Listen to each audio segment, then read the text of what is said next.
You see, mate, the thing about role-playing in D&D and other RPGs is that you don't need to speak in a different accent or have any skills related to actual performance.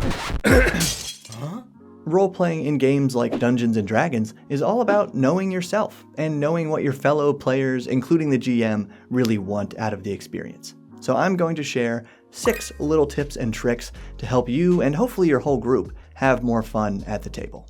Because I'm Bob, this is where we learn how to have more fun playing RPGs together, and I'm just going to give you the bullet points up front, then we will dissect each role-playing tip and talk about how you actually apply them during your game.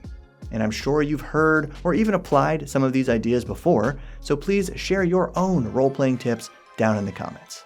Number 1, highlight the game world. 2, know thyself and thy character. 3, secret tip from special guest Ed Greenwood. Hi, I'm Ed Greenwood, original creator of the Forgotten Realms. 55 years ago I created the realms. I still work on the realms every day. Thanks, Bob. Happy to be here. What? Yeah. 4, stand with the party 99% of the time. 5, talk to the game world. And 6, remember, it's just a game. So starting at the top, number 1, highlight the game world. You know it, I know it, we've all done it. You're reading a book or watching a video, and suddenly you get an amazing idea for a D&D character. But unless that happens when you're hanging out with your D&D group, any connections this character has to their party, or even to the entire world where they were born and grew up, all those connections are technically an afterthought. Or to be fair, a dramatic character backstory might be the first thing you come up with, but then you may have no idea how it's actually going to fit into the campaign setting the game master is working with. So the first way to apply this advice of highlighting the world as a player is to follow the game master's lead. If you have the benefit of playing in a published campaign setting like the Forgotten Realms where most D&D 5e modules take place, or in a well-established homebrew setting, that's where you should be looking for inspiration when making a new character. And if you already have this isolated character concept, just ask your game master about which local evil faction could have destroyed your character's village, or killed your character's family, or captured your character's family member, and that should cover about 80% of heroic character backstories. I promise your GM will appreciate you for asking questions about the world, because if it's their own world, they probably want to talk about it, and for any game world, those questions tell your game master what you're interested in, and that helps them know what they need to focus on during their game prep. Then, to truly highlight the game world as a GM or a player, all you need to do is come up with some simple in-world touchstones. What is one unique thing about the fashion in this part of the game world? Or a local turn of phrase or swear word? I have no need for a droid. Or one popular food from this culture? And if you're a GM like me, decide why that popular food is a type of pizza. Because it's these highlights, these discrete pieces of pizza, pieces of culture that express your game world and make it feel real. And when a player character makes a point of dressing to that local fashion, for example, reward them. NPCs automatically trust them as a neighbor, or at least ask this adventurer about how they learned the local customs so quickly. And this expression and learning is tied to step 2. Know yourself and your character. Paradoxically, the first part of this tip might sound like the opposite of role-playing advice, but it's perfectly fine for your character to think, speak, and behave exactly like you do. In fact, this anti-role-playing strategy completely avoids the age-old problematic mantra of, "It's what my character would do."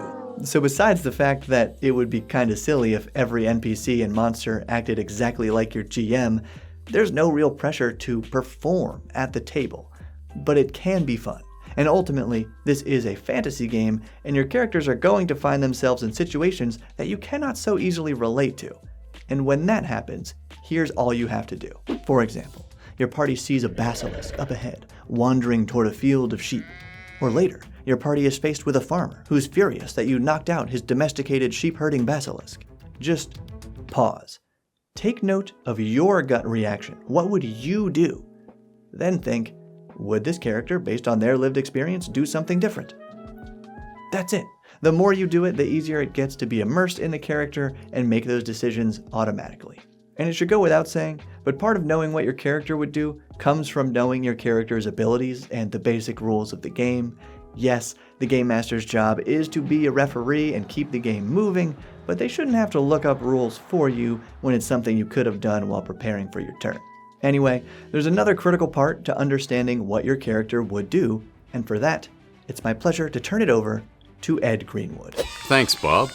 One of the things to bear in mind when you're creating characters is what do these characters want immediately out of this situation? Some of us live in the moment.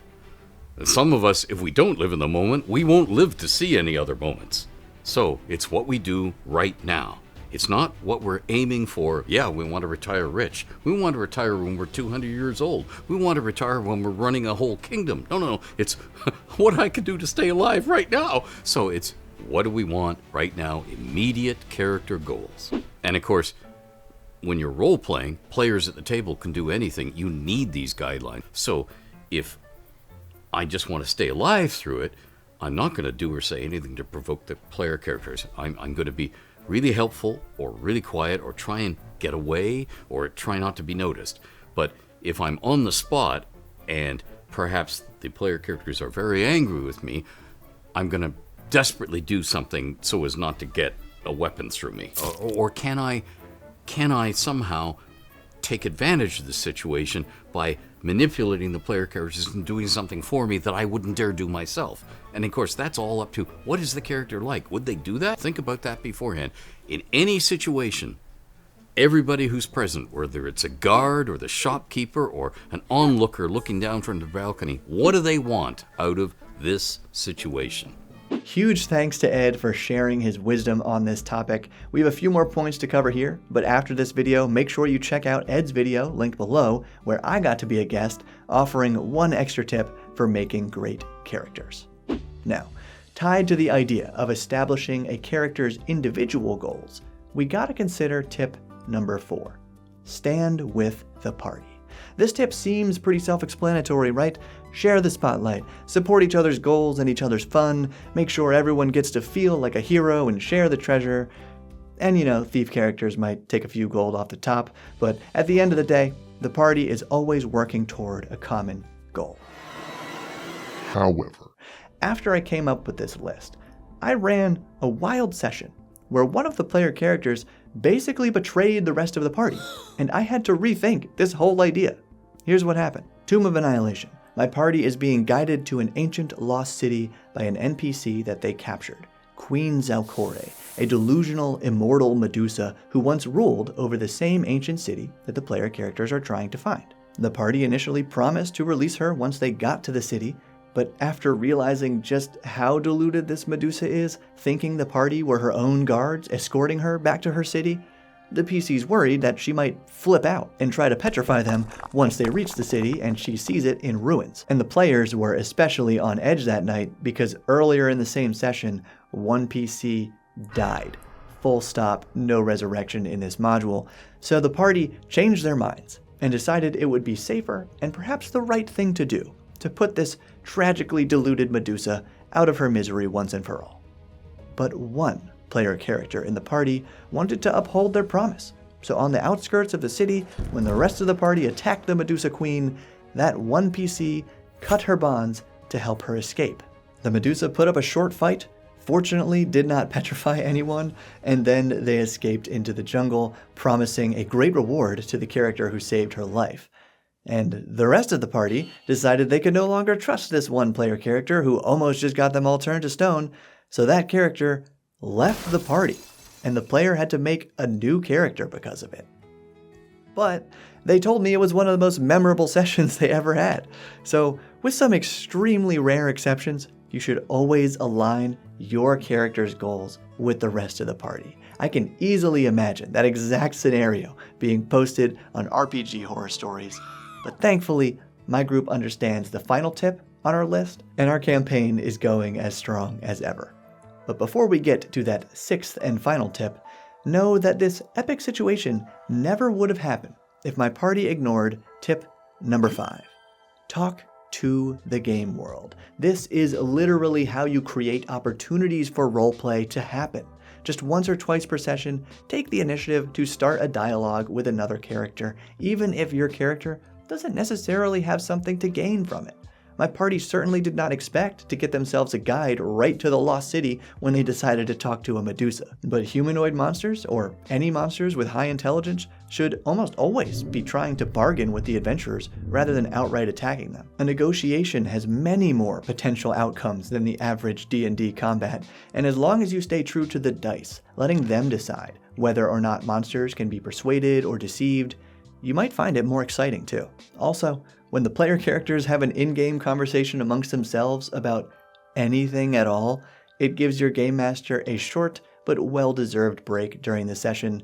And on that note, do your GM a favor. Don't overdo it by asking NPCs for tons of specific information on the spot, because chances are that random NPC in the tavern doesn't even have a name. But on that note, Game Masters, you should feel comfortable calling upon your players to make up names once in a while. Yes, you might end up with some silly names, but those NPCs will instantly become the party's favorite. And this takes us to the most important point. When you're struggling to recall a specific fact about pizza in the game world. Pizza time. Or when you suddenly need to roleplay as an NPC named Barty McFly. With or without putting on a different accent. Remember that it's just a game. It's important to take the game seriously by learning your character's features, respecting the tone and the themes, and not giving every NPC a silly name.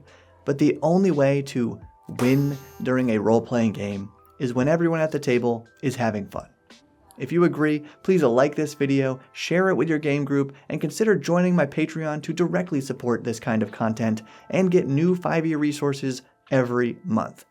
Then check out this video where Ed Greenwood, creator of the Forgotten Realms, gives you his best tips for making memorable characters. Thank you for your support, and keep building. And thanks to Anto from Icarus Games for having a cool accent.